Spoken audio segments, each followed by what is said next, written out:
नंदीश्वर बोले, हे मुनिश्रेष्ठ, हे विप्र, अब शिवजी के उस अवतार को सुनो जिसमें उन्होंने अपने भक्त के ऊपर दया करके एक स्त्री के संदेह को दूर किया है। विदर्भ नगर के एक सत्यरथ नाम का राजा था जिसने शिव धर्म सेवन करते हुए अपना बहुत सा समय व्यतीत किया। एक समय उसके नगर पर बहुत से शत्रुओं ने मिलकर आक्रमण किया, जिसमें सत्यरथ ने उन सबसे बड़ा युद्ध किया, परंतु विजयी न हुआ और शत्रुओं ने जंगा तोड़कर उसे मार डाला। उसकी पटरानी गर्भवती थी। जब उसने देखा कि शत्रुओं ने उसे घेर लिया है तो वह लुक छिपकर नगर से बाहर चली गई और शिवजी का स्मरण करते हुए बहुत दूर पूर्व दिशा में जाकर एक सरोवर के निकट एक सघन वट वृक्ष के नीचे अपना आश्रम बना लिया। वहां उसे सर्वलक्षण संपन्न एक दिव्य बालक उत्पन्न हुआ। जब उस बालक की माता रानी सरोवर में जल पीने गई तो उसे घड़ियाल ने पकड़ लिया। सद्यजात बालक भूख प्यास से पीड़ित और माता पिता से हीन दशा में बहुत रोने लगा। यह देख शिवजी को बहुत दया आई। उन्होंने एक भिखारिन ब्राह्मण को उधर प्रेरित किया। वह अपनी गोद में अपना एक छोटा सा बालक लिए उधर आ निकली और उस माता पिता से हीन रोते हुए बालक को देखा। उसे बड़ा आश्चर्य हुआ। वह विधि विडंबना पर खेद प्रकट करती हुई ब्राह्मणी उसके पास जा पहुंची। देखा तो अभी तक उस शिशु की नाल भी नहीं कटी थी और वह वहां अकेले ही पड़ा रो रहा था, परंतु वह बड़ा तेजस्वी था। भिक्षुणी को बड़ी दया आई। उसने उसे उठाकर पालन करना चाहा, परंतु अधिकार बिना उसका मन आगा पीछा करने लगा। दैव की प्रबलता, वह किससे उसका जन्म पूछे? उसका जानने वाला तो कोई वहां था नहीं। नंदीश्वर कहते हैं कि इस प्रकार चिंता करती हुई उस ब्राह्मणी पर शिवजी ने बड़ी दया की और महान लीलाधारी भक्तों के सब प्रकार के सुखदाता उपाधि रहित महेश्वर शिवजी स्वयं भिक्षुक का रूप धारण कर सहसा वहां जा पहुंचे और उस ब्राह्मणी से बोले, हे विप्रभामिनी, अपने चित्त में संदेह और खेद न करो और इस पवित्र बालक को अपने पुत्र के ही समान जानकर इसका पालन करो। ब्राह्मणी ने प्रसन्न होकर कहा, धन्य है आप जो इस समय आकर मुझसे ऐसा कह रहे। मैं तो इसका पालन करना ही चाहती थी, परंतु शंका वश आगा पीछा कर रही थी। इसमें संदेह नहीं कि इसी समय बड़े भाग्य से आप यहाँ आ गए हैं। मैं आपसे यह जानना चाहती हूँ कि अंततोगत्वा यह बालक किसका है और आप कौन है, कहाँ से आए हैं? हे भिक्षुवर, हे प्रभु, मुझे आप भगवान शंकर प्रतीत हो रहे हैं। क्या आप दया सागर शिवजी हैं और यह आपका प्रथम भक्त है जो अपने किसी कर्म दोष वश इस दशा को प्राप्त हुआ है? परंतु अब आपके अनुग्रह से इसका कल्याण ही होगा। आपकी आज्ञा से मोहित हो मैं भी इधर ही आ गई। अब मैं अवश्य ही इसकी रक्षा करूंगी। इस प्रकार शिव दर्शन से विज्ञान प्राप्त करने वाली भिक्षुणी से भिक्षुवर शंकर बोले, हे अनगे, मैं जानता हूँ यह शिव भक्त विदर्भ नरेश सत्यरथ का पुत्र है। इसका पिता युद्ध में शातवर शत्रुओं के द्वारा मार डाला गया है। इसकी स्त्री घर से निकल वहां से भाग यहाँ आई थी और इस वन में आकर उसने इस पुत्र को जन्म दिया और ज्यों ही यह उत्पन्न हुआ त्यों ही इसकी माता प्यास से व्याकुल हो सरोवर में जो जल पीने गई तो वहां उसे नक्र यानी मगरमच्छ ने पकड़कर खा लिया। इस प्रकार शिवजी द्वारा उसकी उत्पत्ति सुन ब्राह्मणी बड़ी विस्मित हुई। उसने पूछा, इस बालक का पिता शत्रुओं से क्यों मारा गया और इसकी माता को नक्र ने क्यों पकड़ लिया? तब भिक्षुक ने कहा, इसका पिता विदर्भराज पहले जन्म में राजा पांडु हुआ, जिसने सदैव शैव धर्म का पालन किया।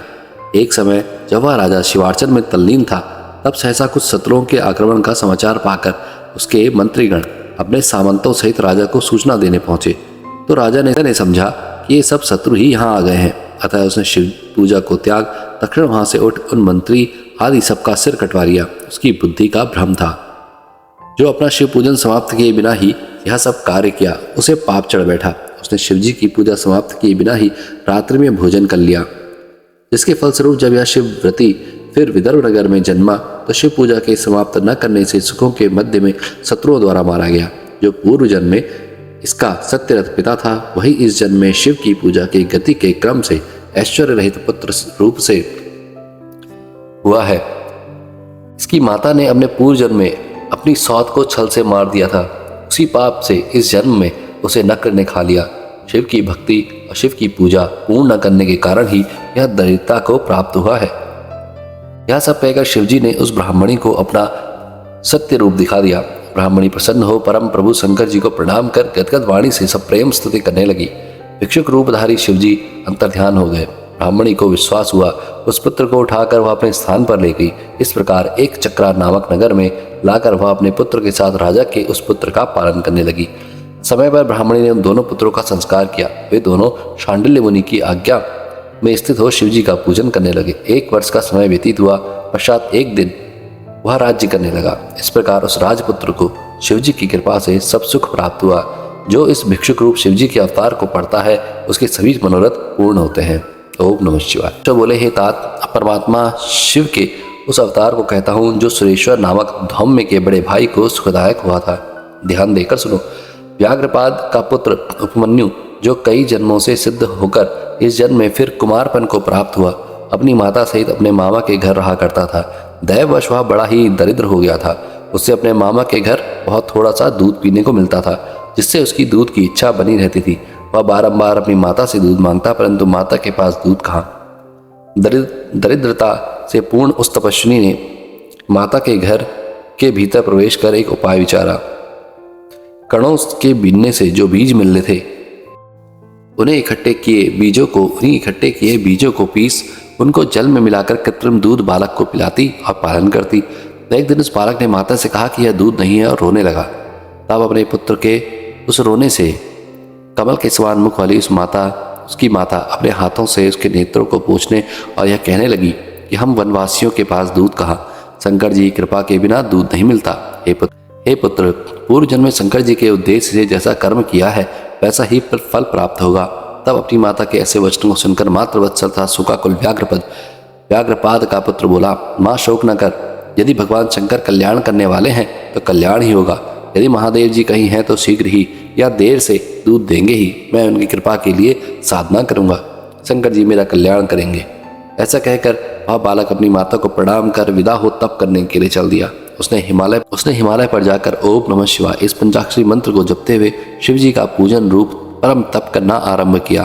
फिर तो उस महात्मा बालक मन्यु के तप से सचराचर भुवन प्रदीप्त हो गया। भगवान शंकर इंद्र का और पार्वती इंद्राणी का रूप धारण कर नादिये के स्थान में धरावत हाथी का रूप धारण करा उस पर बैठकर उस बालक के पास आए और बोले, मैं तुम्हारे तप से प्रसन्न हूँ, जो इच्छा हो वर मांगो। बालक ने कहा, मैं शंकर जी की भक्ति मांगता हूँ। इंद्र ने कहा, क्या तुम देवताओं के स्वामी इंद्र को नहीं जानते? मैं वही इंद्र हूँ। रुद्र को त्याग कर मेरी पूजा करो। यदि निर्गुण रुद्र को पूजोगे तो देव जाति से निकाल पिशाच बना दिए जाओगे। यह सुन मुनि पुत्र ने अपने धर्म में विघ्न समझा। वह फिर पंचाक्षरी मंत्र का जाप करने लगा। उसने इंद्र से कहा, शंकर जी पिशाच कैसे हैं? उन्हीं से ब्रह्मा और विष्णु उत्पन्न हुए। प्रकृति से परे उन देवेश्वर रुद्र को तुम जानते नहीं। हे इंद्रदेव, तुम जाओ, मैं शंकर जी से ही वरदान मांगूंगा, तुमसे नहीं। मैं अच्छी तरह जानता हूँ कि विभु शंकर जी से परे कोई तत्व नहीं है। वे ही सब कारणों के कारण और सब देवताओं और गुणों से परे हैं। तुमसे तो क्या, मैं ब्रह्मा और विष्णु जी से भी किसी वर की याचना नहीं करता। मैं शंकर जी की निंदा को पाप समझता हूँ। चाहे दूध के बिना भले ही मर जाऊं, पर शंकर जी की निंदा नहीं सुनूंगा। यदि तुम फिर भी मेरे सामने शंकर जी की निंदा करोगे तो मैं तुमको शिव जी के अस्त्र से मारकर अपना शरीर त्याग दूंगा। ऐसा कहकर उपमन्यु ने दूध की इच्छा त्याग स्वयं मरने की इच्छा कर ली और इंद्र को मारने के लिए तैयार हुआ।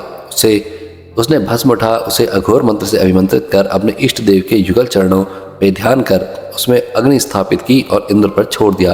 परंतु वह इंद्र तो थे नहीं, तो वो तो साक्षात शंकर जी थे। शंकर जी ने तत्काल प्रत्यक्ष उस ब्राह्मण को दर्शन दिया और हजारों दूध के तथा दही के समुद्र और अन्य भक्ष्य और भोज्य पदार्थों के समूह से दिखाए तथा पार्वती सहित बैल पर बैठ गढ़ों सहित त्रिशूलादि सुंदर अस्त्रों से शोभित अपना रूप दिखाया। आकाश में दुंदुभी बजने लगी और फूलों की वर्षा हुई। ब्रह्मा, विष्णु और इंद्रादि देवताओं से दिशाएं व्याप्त हो गई। यह देख उपमन्यु शिवजी को दंडवत करता हुआ पृथ्वी पर लेट गया। फिर तो भगवान शंकर ने आओ आओ ऐसा कहते हुए उसे बुलाया और मस्तक सूंघ कर वर देने को कहा। उपमन्यु ने शंकर जी की स्तुति की। शंकर जी ने उसे उठा हृदय से लगाकर पार्वती जी को दिया। पार्वती जी ने प्यार कर कुमार के समान ही अपना अक्षय कुमार नामक पुत्र बनाया। शिवजी ने क्षीर सागर के समान स्वाद युक्त उसे एक अनश्वर सागर दिया। महादेव और पार्वती ने उसे और भी बहुत से दिव्य वर दिए। उसने शिवजी की पराभक्ति मांगी। शिवजी ने उसके मांगने के अनुसार अजर अमर और सर्वदा दुख से रहित अपनी भक्ति दी। उसे अक्षय गोत्र दिया। साथ ही यह भी कहा कि मैं तुम्हारे आश्रम के निकट सर्वदा स्थित रहा करूंगा। ऐसा कह पार्वती सहित शिवजी वहीं अंतर ध्यान हो गए। उपमन्यु शंकर जी द्वारा श्रेष्ठ वरों को प्राप्त कर अपनी माता के पास गया और सब समाचार कह सुनाया। वह समाचार सुन उसकी माता बड़ी हर्षित हुई। अब वही उपमन्यु सबका पूज्य बन गया। अब वह सारे सुखों का भागी हो गया। इसी प्रकार परमात्मा शिव सर्वदा सज्जनों को सुखदायी है। हे तात, यह सुरेश्वर नामक शिव का अवतार मैंने आपसे कहा, जो निष्पाप, सर्वदायक, यशदायक, आयुवर्धक और सज्जनों को भक्ति मुक्तिदायक है। इसे भक्ति पूर्वक सुनने वाला सब सुखों को भोग अंत में शिव गति को प्राप्त करता है। ओम नमः शिवाय।